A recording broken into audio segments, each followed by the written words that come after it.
el reto de un líder social cristiano, de un político social cristiano, de un pensador social cristiano, es volver a comprometerse él mismo y invitar a otros al compromiso para juntos encabezar luchas sociales, causas sociales que eviten el dolor evitable y que atiendan la dignidad del otro. Hay que hacernos cabalmente conscientes de la vocación que tenemos hacia lo social, ya sea en el ámbito del pensamiento, ya sea en el ámbito de lo social, ya sea en el ámbito de lo político o ya sea en el conjunto de los tres. Hay que comprometernos y hay que apelar y promover el compromiso de los otros.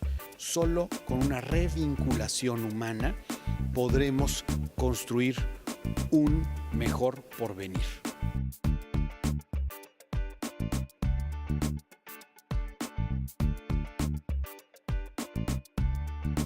Reflexiones. Sin duda, Polonia es una gran nación que le ha dado al mundo hombres excepcionales, desde premios Nobel de Literatura, de la Paz, líderes sindicales, políticos y espirituales, así como importantes intelectuales y directores de cine. Nos referimos, por ejemplo, a Szymborska, Milosz, Walesa, Wojtyła, Kolakowski, Tischner y Kieślowski, retomando a uno de los principales arquitectos de lo que hoy es el mundo global y que de manera sorprendente ha hecho reflexiones muy críticas, muy agudas sobre ese mismo mundo y lo que implica. Me refiero a Zbigniew Brzezinski, un gran geopolitólogo que llegó a ser consejero de Seguridad Nacional de los Estados Unidos de América y fundador de uno de los entes globalizadores más importantes que ha existido, la Trilateral Commission. Comparte con el pensador que vamos a abordar no solo las iniciales ZB, el origen polaco, sino también varias referencias a lo que es la civilización contemporánea. Brzezinski dice que el mundo es más bien como un avión volando, con el piloto automático, con la velocidad continuamente acelerada, pero sin destino definido. Zygmunt Bauman, que es considerado uno de los comentaristas más interesantes e influyentes sobre la condición humana, la radiografía que Zbigniew Brzezinski, el otro polaco, hace sobre el siglo XX y las complicaciones que se plantea en el arranque del XXI son muy certeras. Nos recuerda que el arranque del siglo XX era aclamado como el verdadero comienzo de la era de la razón, de la ciencia y del progreso.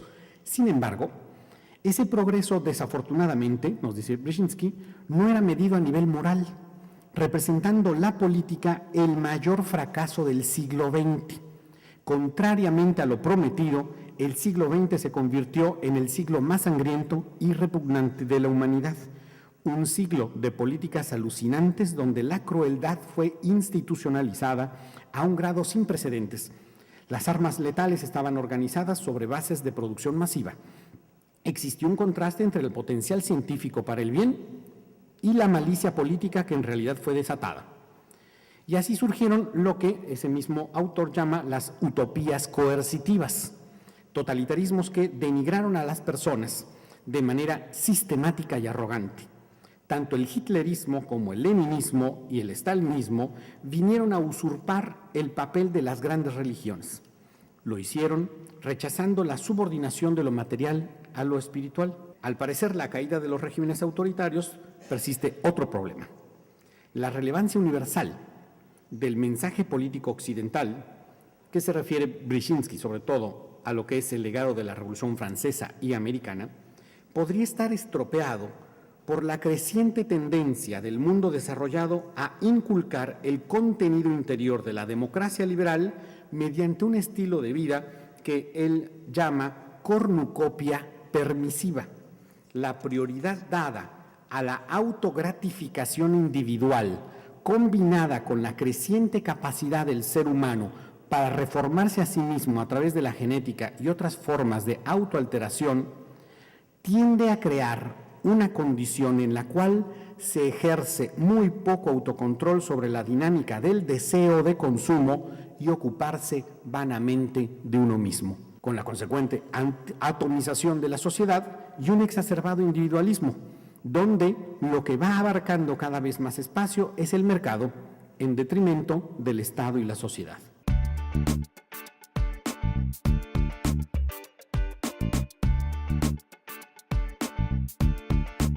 Las reflexiones y sugerencias de Zygmunt Bauman.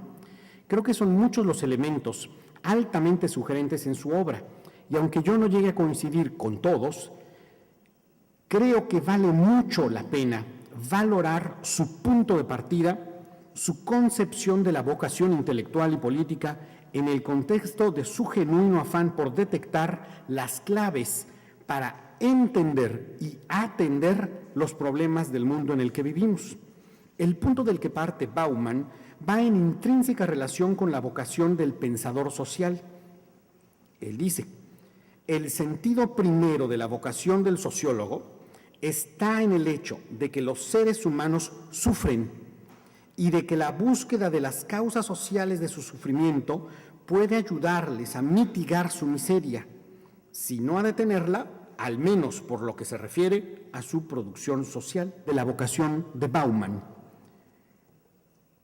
siempre es posible elegir ser humano, siempre es posible elegir ser moral.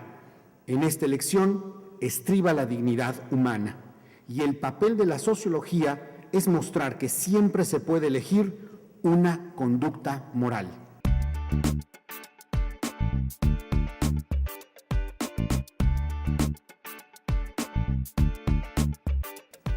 Castillo Peraza resalta la gran coincidencia de lo que don Manuel planteó como punto de partida en las primeras décadas del siglo XX y lo que 70 años después escribiera otro insigne polaco.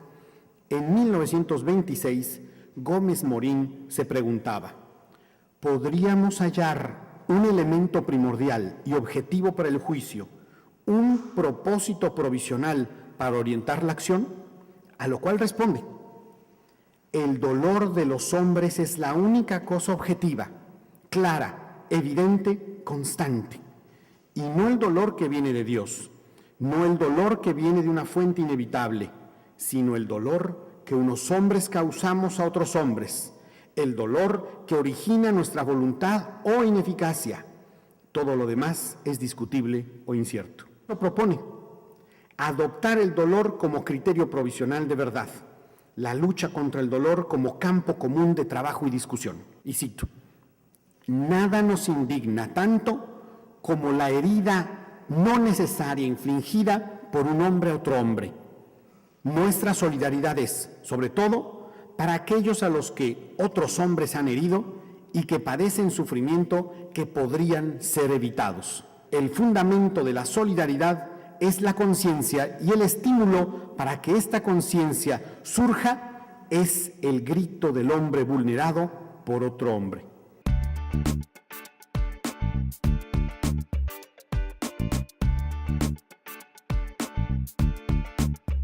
Bauman resume sus intereses en una frase que toma de Albert Camus: está la belleza y están los humillados.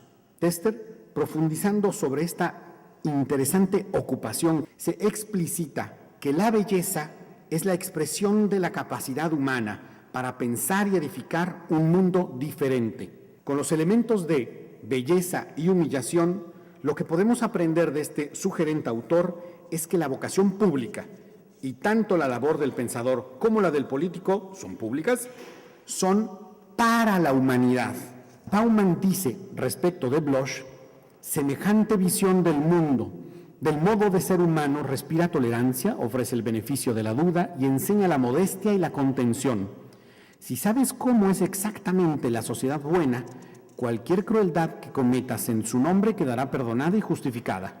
Solo podremos ser buenos los unos con los otros, absteniéndonos de toda crueldad, cuando no estamos seguros de nuestra sabiduría y admitimos la posibilidad de un error. La ciencia moderna que excluye, niega a la sabiduría moral. Un mal empoderado con la ciencia moderna.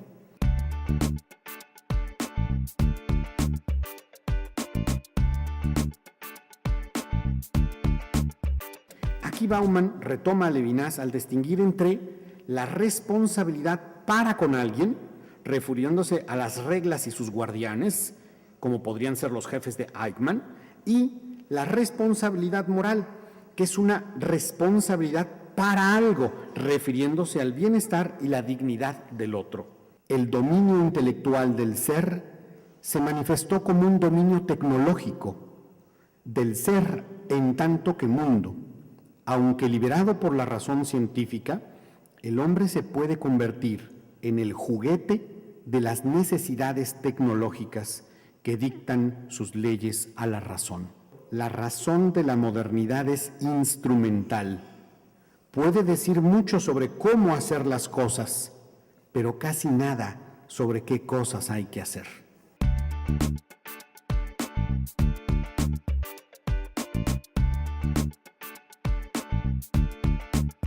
Las principales claves que podemos encontrar en el pensamiento de Bauman para entender la problemática contemporánea están en lo que llama la modernidad sólida y la modernidad líquida.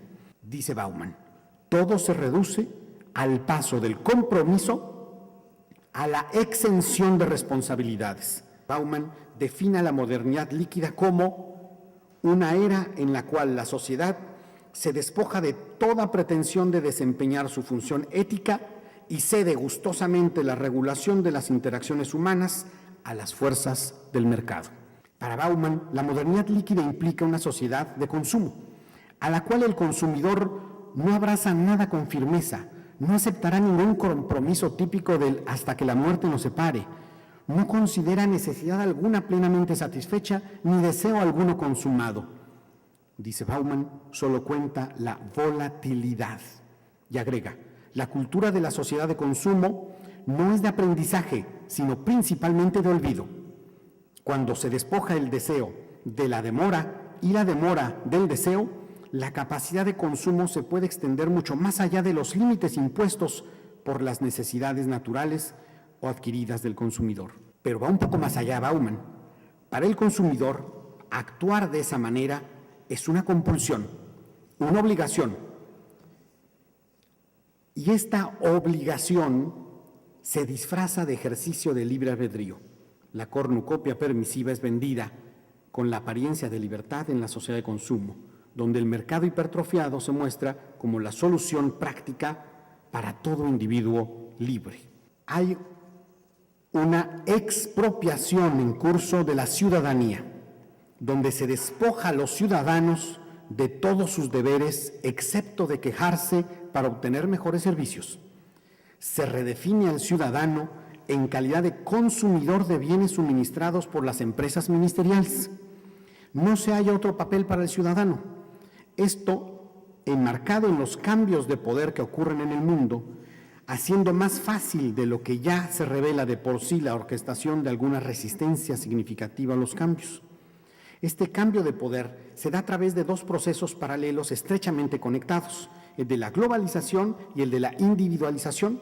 El primero deja la política sin poder vía la sustracción de la economía del control político. El segundo quita, por un lado, el sentido práctico de la implicación política de la gente y, por otro, hace improbable que se pueda expresar el interés por la política.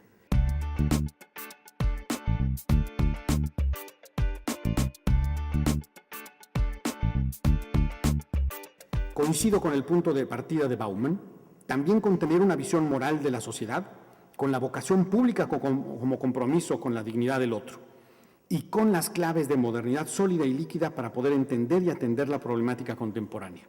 Considero, sin embargo, que para que el compromiso que plantea y la belleza que persigue no caigan en una utopía líquida, se tiene que ahondar en positivo en las raíces de lo humano, en los principios éticos que le dan sustancia al ejercicio de la libertad.